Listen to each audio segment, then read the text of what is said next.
Hello and welcome to another video and podcast from fantasyfootballscout.co.uk. My name is David and today I'm joined by Mark as we begin our series looking back on the season to find out who is going to be in the official Fantasy Football Scout team of the season. And we're kicking off with goalkeepers today. And Mark, you've written the article on that on Fantasy Football Scout. The website has gone out today, or if you're or yesterday, depending on when you're watching this video. But the season is finished. We're starting on the end of season awards, and starting with goalkeepers. So, how are you doing today, Mark? How did the season end for you? And what's it been like going through and looking back at all of the best assets this season? It's quite therapeutic to look back at the whole campaign. I think on a personal level, it was fairly disappointing. It was the first season where the final few weeks weren't rising, sort of thing. So it did sort of stagnate towards the end. But captained Harry Kane on Sunday. So when you've captained the week's highest scoring player, it is a good note to end on. So it was about 76k. Nice. That's very satisfying. That the Kane captaincy is what did me in the end. I just missed out on the top 10k. I'd signed Kane. I thought about captaining him, but went with Salah. But fine margins in FPL. Anything can happen on the final day. So good to captaincy there. It's nice to hear you say it's a therapeutic to look back. It's very easy sometimes, isn't it, when we're always focused on the next decision, the next deadline. We're very much thinking in a silo. And looking back on the season as a whole can sometimes help us learn a few bits and bobs that can help improve our game for next season, don't you think? Definitely, yeah. It's definitely a time of the year where you can sort of ask other managers, what lessons have you learned? What are you thinking for the Gameweek 1 team, only to see it not happen in those final hours and the cycle starts again. So yeah, we all do that. It's easy to follow the crowd. Yeah, absolutely. Yeah, and certainly when you go back over these articles, sometimes you do just discover some things that a player was maybe achieving something that maybe you didn't notice in short term. In the long term was when it was picked up. Now, I've mentioned there obviously that Mark's written this article on Fantasy Football Scout. He's obviously a member of the editorial team alongside Neil and Tom. And so there'll be a few more of those to come this week because it all forms part of Fantasy Football Scout, looking back at the season and picking out the official team of the season. But there is audience participation in this, isn't there, Mark? So how can Fantasy Football Scout viewers, listeners, readers, wherever you're accessing our content, how can they help play a part in this process? Yes, it should be pretty simple to find. If you just go on the Fantasy Football Scout homepage, each of the articles will be there. And if you just click on the articles, there's a vote. So just submit the vote. For the goalkeeper, it's just a simple one vote. Not the same for the other positions, though. Yeah, we only get to choose one goalkeeper, unfortunately. So just the one vote, and it's sort of 2 or 3 or 4 depending on each position for the other ones.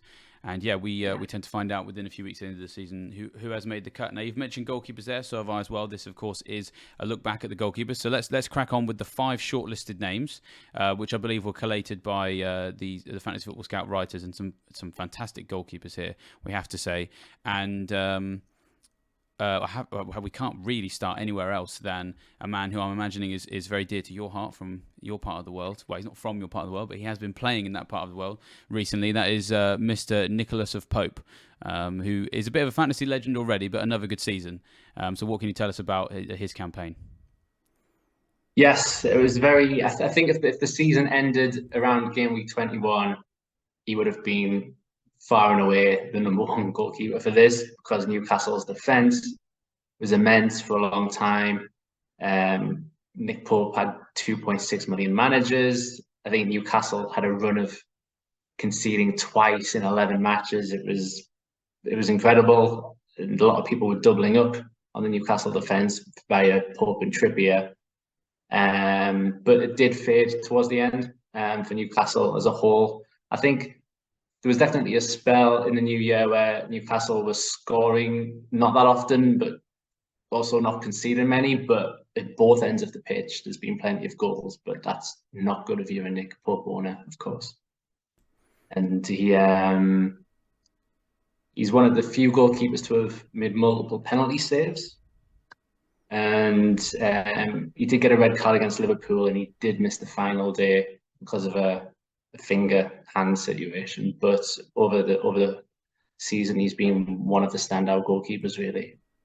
Yeah, he's been a standout goalkeeper. It's nice to see that he's continuing to be a great fantasy asset despite the change of club, and still offering kind of the same thing that he did before. And quite often when we make these decisions, when we're working out who we're going to vote for in these polls, price is a big contributing factor. Do you think that? I mean, this is just your personal opinion, of course, but so no pressure.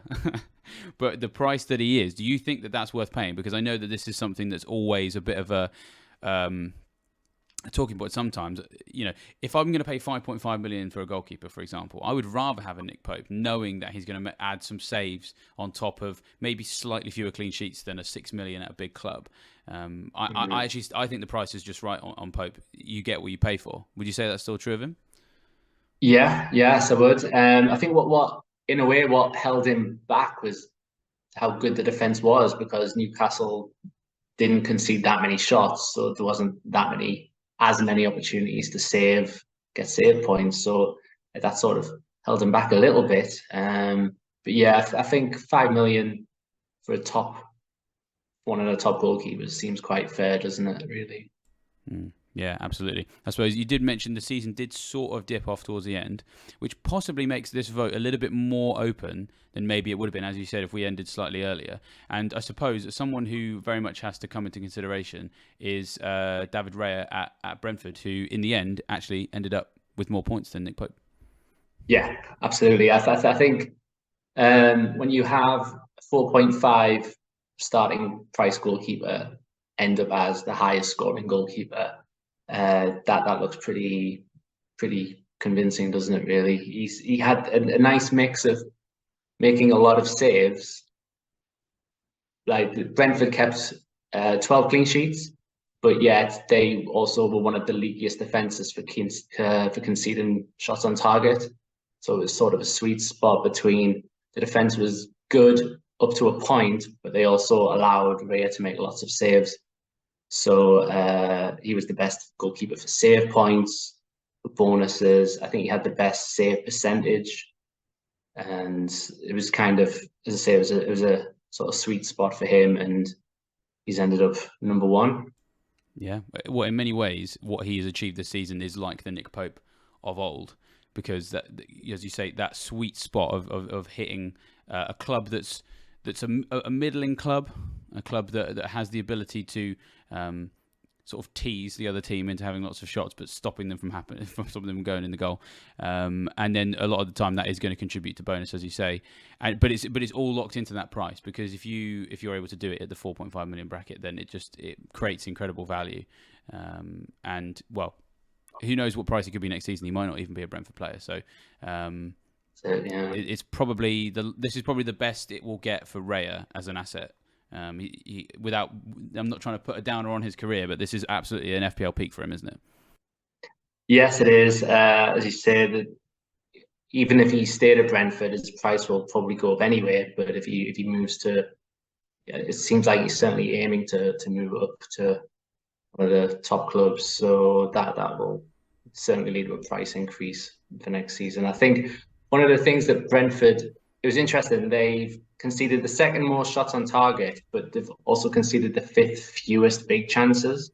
Like, no team has a bigger gap between those two numbers. So it's almost suggesting that they conceded a lot of really poor shots on target, like a lot of shots that were kind of straight down the middle. And I guess that does not depend on Raya. It's more about his club. Yeah. Well, I mean, and that, the way you describe that is very similar to how I remember Burnley operating as well. Just to make another Nick Pope comparison, it is very much about how the defence almost shepherds those shots in front of them. They open certain channels to receive those shots, knowing full well they've got a very good goalkeeper behind them. If you can get in a situation where you're limiting other teams to sort of snatching at opportunities from the edge of the box, rather than leaving wide open spaces in the 6-yard box or various parts of the box itself to be big chances, then that is the sweet spot. And I guess the best piece of advice we can probably give managers for next season, when trying to spot the next David Raya within the first few weeks, is seeing if we can identify a gap such as the one you've described there. It'll be interesting. Well, if Ray is still there, could be worth paying the extra money. If he's gone and they've got a goalkeeper who's worth having, he's worth his salt as a goalkeeper, then if that gap remains the same, then that can often be how you can jump on these cheaper goalkeepers sort of before they become a bit of a bandwagon. But you did mention bigger clubs, so let's head to one of those big clubs now. They're probably not necessarily for a new goalkeeper, because actually David De Gea has actually been having a really good season, hasn't he? So another David. Too many Davids in this video. But yeah, he's back, isn't he, De Gea? It's been a while since he's been at the top table FPL-wise, but he seems to have managed to claw his way back. Yes, yeah, I think, is it the Golden Glove? Is that the title for That's right, best goalkeeper is? Yeah. Clean sheet. So he's ended up on 17 clean sheets. And a lot of them came post-World Cup, like 12 and 24. So, and I think Man United's defence was very, very good at home as well. So he was third for points overall.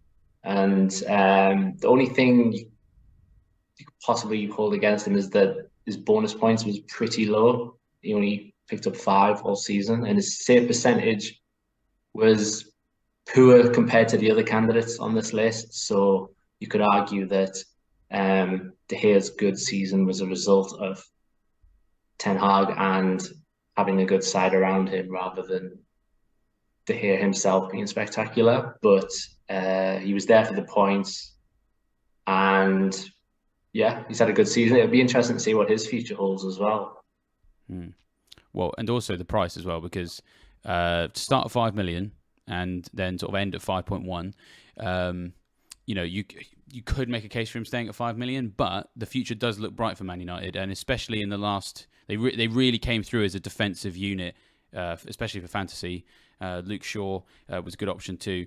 Some of us actually doubled up on Shaw and De Gea in the last few weeks of the season, and it actually was very effective. So there's a case for him to go up in price again potentially, and so probably a lot of keen eyes on those prices when they come out. I'm very interested in De Gea again, but might be slightly less if he does go up in price. So it's just how they assess that, I suppose, of whether they go 5 million or 5.5 again. I mean, if you were pricing De Gea for the new season, what would you go for?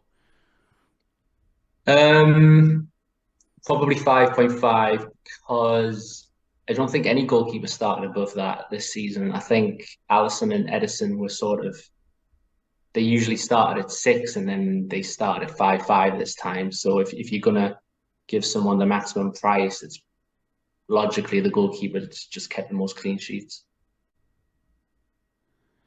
Now, speaking of big clubs and expensive goalkeepers, and those in the top bracket, we also have in the shortlisted selection for best goalkeepers this season, Alisson at Liverpool. Started at 5.5, ended at 5.5, scored 162 points.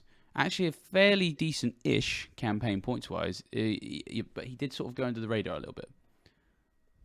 Yes, yeah, and that's mostly just because of Trent Alexander-Arnold. But Alisson did end up on 6 more points than him for 2 million cheaper. And I suppose with Trent, a lot of it was because the second half of the season he was so strong. And I'm sure we'll move on to that on the defender video. But yeah, he was fairly low ownership, I think, Alisson. And he ended up being the number 2 goalkeeper throughout the whole game. 14 clean sheets. He even has an assist when he set up Salah's winner against Manchester City, and he has a plus 8.5 XG prevented stat. So basically, Liverpool's defense has been pretty poor, and Liverpool's underlying defensive numbers ended just as badly as it was all along, when managers in the first half of the season had kind of give up on them defensively. But they ended as the 3rd worst for allowing big chances. And yet Alisson ends up 2nd best goalkeeper. So he has to have a lot of credit for that. Yeah, well, all that talk of teams that allow lots of chances and find the sweet spot for saves and bonus, and we assume that's going to be a Brentford or a Burnley of old. Maybe a Liverpool in that bracket now. They've got a fantastic. He is a great goalkeeper. This is probably a season where we've seen him in action more than ever before.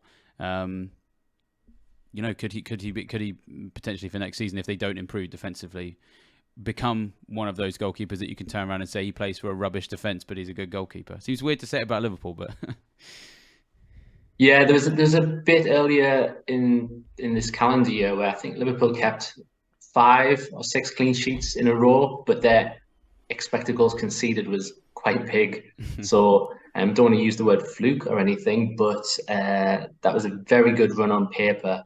But the underlying numbers suggested they still weren't particularly strong in defence.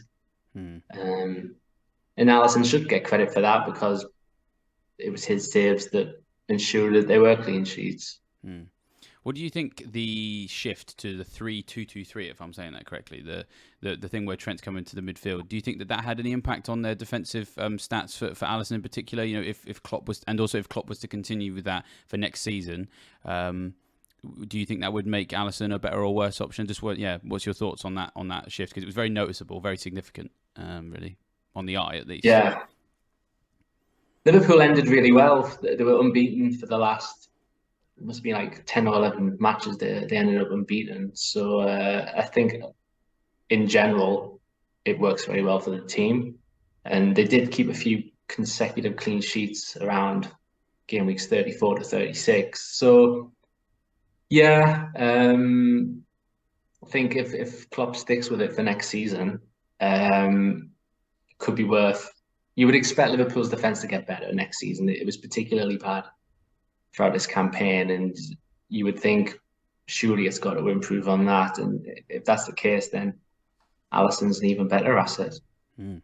Yeah, well, it's certainly been very interesting to watch on the eye test, and it has been nice to see it sort of translate to a few extra fantasy points here and there for some big names. Another big club, although admittedly with a quite cheap goalkeeper, is Chelsea. And if we're talking about teams that have maybe descended to a level of conceding lots of shots, not keeping as many clean sheets as they should, but still offering some saves, can't really look much further than Chelsea. And Kepa Arrizabalaga, another name that's sort of back, and a credit to him as a fantasy asset at the very least for making this shortlist. So what can you tell us about him? Is this predominantly based around his price? Do you think? Do you think if he was at a higher price, he perhaps wouldn't have made the shortlist? Yeah, I think when you see one of the top six or one of the big six sides starting goalkeepers be 4.5 million, that seems like an opportunity to pounce on for sure. And certainly around the game week 17 restart after the World Cup, when we had unlimited free transfers, he was very popular then. And the return to action was quite productive for Chelsea, but then from game week 22 onwards, they've only kept 2 clean sheets. So it was very much based on club and price rather than actually looking at the defensive numbers and saying this is worth investing in. Yeah, there was certainly a long spell where I started him every week. I think you're right. It was the World Cup, and when I got rid of him would have been around the time that I think some of the blank game weeks sort of started to come along. He definitely felt like a stopgap. I never felt too excited about having him. I never actually even felt that confident either because Chelsea have been a bit of a mess this season. But he sort of just did the job enough. There were just a couple of times when he would just get a 6 or a 7 or something, and to be honest, there weren't many goalkeepers really leaping out to capture our attention away from him, other than I suppose Raya is the big one, who I actually never went near, unfortunately. But Kepa certainly feels like he's snuck in because he helped us play the game of fantasy football very much separate to the football. Yeah, and I think it's better to judge Kepa not on his total points, because he's 12th amongst the goalkeepers for points, but he didn't play until game week 9. So if you're judging him on points per game, it's not too bad. Still, his save percentage was pretty close to Raya as well. So he I think looking back, we can definitely see the reasons why faith was placed in Kepa. It does sort of make sense. It just Chelsea's season never took that turn that maybe we thought it might have done. And it sort of petered out for him a bit.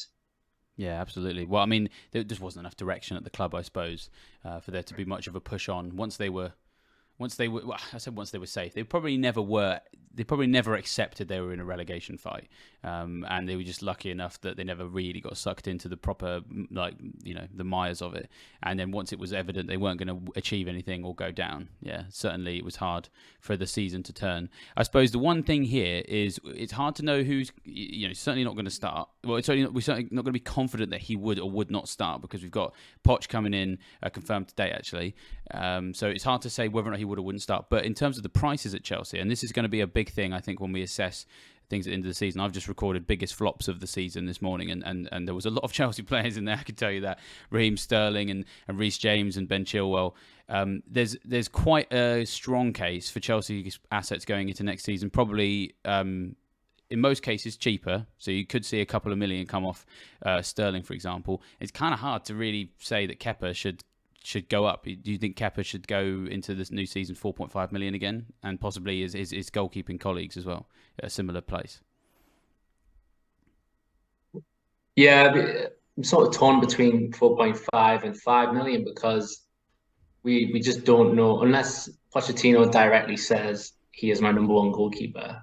We just don't know over the summer if they're going to sell Mendy and buy another one or anything like that. I think in terms of pricing, last season, or the season just gone, it was the Manchester United players that took a big drop in price, wasn't it? Rashford only started off at 6.5 million or something. So could Chelsea be the equivalent for this coming season? Potentially. And certainly, what would Reece James, what would Ben Chilwell be priced at? And only the answer to that question would then sort of lead you to a decision on the goalkeeper, really. Yeah, that's very true. I mean, that's probably a question that is going to be answerable in more detail when we do look at other positions and players who could go down in price and things like that. Because as you say, it's all very relative, isn't it? So, yeah. Well, let's finish with some honourable mentions. So these are 4 goalkeepers that haven't made the cut. So unfortunately, if you wanted to vote for any of these guys in the team of the season, you won't be able to. But you can put a comment below, either on site. Or on YouTube or any of the other places you can get hold of us if you feel it was outrageous that these guys didn't make it. But I think we're all fairly confident these are guys that had patches in the season, some things worth talking about, but just not quite enough to make the vote. So Mark, do you want to take us through these 4 names who are honourable mentions for the goalkeeper section? Yes, honourable mentions. So 3 goalkeepers were sat on top of double-digit hauls. They all kept 4 double digits. One of them was Nick Pope. The other 2 were Jose Sarr and Bernd Leno. So on 4 occasions, they've kept 10 or more points. So they definitely deserve a mention. They're also number 2 and number 3 goalkeeper bonus points. Wolves ended with a couple of big away defeats to Brighton and to Arsenal, but at home they started to be quite good defensively. 4 of their final 5 ended up with clean sheets. So Sarr certainly gets credit for that. And then Leno had a very good XG prevented number, and he also had the second most saves.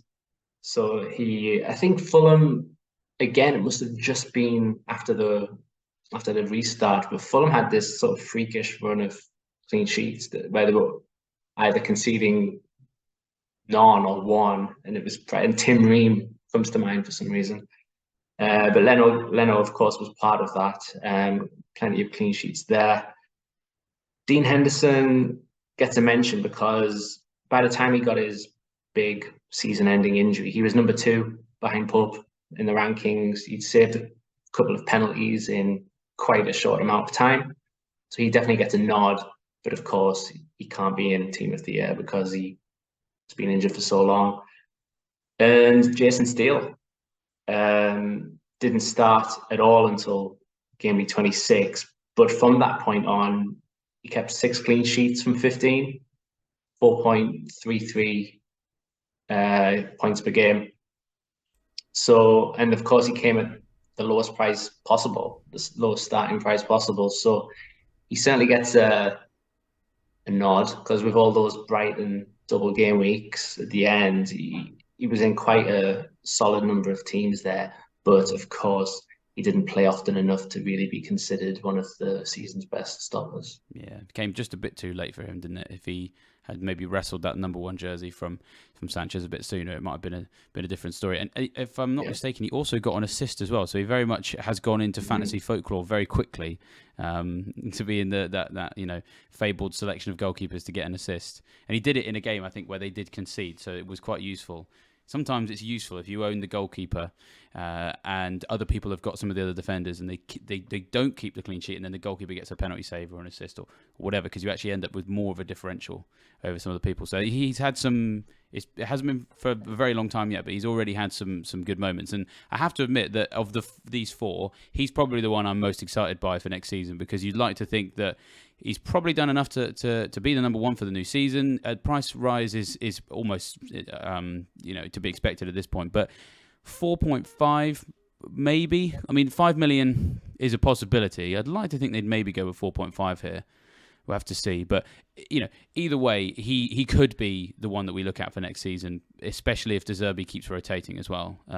He could be the new. I don't want to jinx him by calling him the new Ederson, because Ederson has not had a very good season. But the sure starting goalkeeper in a relatively decent defense that rotates quite a lot. He's the one who's most exciting for me, who could potentially have a shot at maybe making next team of the season. What about you? From these 4, are any of these ones that stand out as a possible exciting option for next year? Yeah, of those 4, it would probably be Steele. Assuming it is 4.5 and not 5. And there is sort of a slight fear that, because I think going into this season, there was a general feeling that the prices were quite generous. Yeah, possibly. Quite low, weren't they?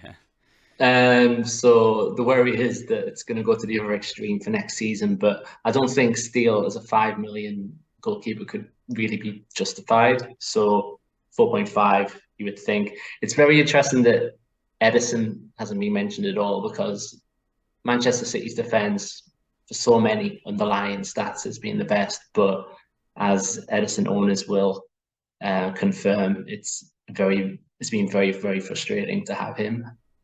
Yeah, well, it's one of the first times that he tends to usually make the shortlist at the very least, based purely just on amalgamation of clean sheets. And then this year they just haven't materialised at all. And as I said, he was the chief culprit in the flops of the season video that I've recently done as well, because he just trolled so many people so often, and in the end, he did, for his price and for a team that conceded hardly any goals compared to everybody else. It just happened in such a way that it just basically never came with clean sheets. I think it was 11 or maybe 12 in the end, which is way below what City normally get to, and it just shows the shortcomings of those expensive goalkeepers if they do play for a team that doesn't concede many shots. Refer back to that little sweet spot we were talking about earlier. He just can't offer it. Unfortunately, because they defend by possession, of course, and then it means the other team doesn't get any chances, and then when they do get one, it probably goes in because they're not used to actually defending in the traditional sense. So unfortunately, it was just a season too many for Ederson to keep up his run of shortlist nominations, but could potentially be back next year. We'll have to see. But thank you very much for joining us, Mark. This has been really, really helpful look back on the season and in the goalkeeper area in particular, and potential lessons to learn for next season. Quick reminder to everybody that if you want to vote in the Team of the Season polls, starting with the goalkeepers, then as Mark said earlier, head to fantasyfootballscout.co.uk and you should be able to find the poll either embedded in the best goalkeepers of this season article or also just in the sidebar where you usually find the captaincy poll and other things like that. Thanks very much, Mark. Thanks for joining us. We're probably going to be hearing a bit more from you this week as we go through all the different positions. What are there any some big names that stand out perhaps for defenders, midfielders and forwards that people can look forward to hearing about, or maybe even some surprise shock names? Or can you not tell us? I know it's sometimes shrouded in mystery, these polls, so if there's anything you can tease us for the next few installments, let us know. Yeah, well, it's not necessarily just the highest scoring in each position. We've looked at other things, sort of mitigating factors as well. But most of the names can be guessed, but maybe not all of them. Nice. That was very cagey. I like it. Giving away a little bit without giving away too much. Very nice. Very nice. Well, one last thing just to remind people of, if you've enjoyed this video, then make sure to hit the like button. Make sure you subscribe to Fantasy Football Scout as well on YouTube, and hit the bell notification as well. Over the summer, you probably expect there to be not as much content as usual, but there will still be some. So if you want to make sure you don't miss a thing, then yeah, that bell notification will be very important. But I will let you fine folks get back to the rest of your off-season, and we will see you very soon. Goodbye. Bye.